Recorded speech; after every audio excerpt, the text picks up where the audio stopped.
என்னங்க இன்னைக்கு என்ன சமைக்கலாம்? உங்களுக்கு என்ன சாப்பிடணும் போல இருக்கு? உனக்கு என்ன சமைக்கணுமோ அதை பண்ணுமா. நீங்க சொல்லுங்களேன், உங்களுக்கு என்ன வேணும்னு. நீங்க ஆசைப்படுறத நான் சமைச்சு தரேன் உங்களுக்கு. அதுக்கு தான் கேட்குறேன். சரி, அப்போ பருப்பு சாதம் பண்ணதியாமா? அது நேற்று தானே சாப்பிட்டோம். அப்போ கூட்டஞ்சோறு. அது உங்க பையன் வேற சாப்பிட மாட்டானே. சரி, அப்போ முட்டை குழம்பு வைக்கிறேன். ஏங்க இன்னைக்கு வெள்ளிக்கிழமை. அப்போ மோர் குழம்பு.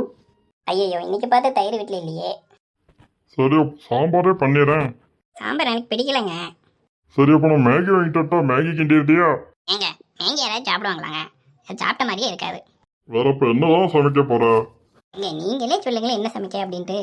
எம்மா தாயே, நீ சமைக்கவே வேண்டாம், நான் பட்னியாவே இருந்துருவேன்.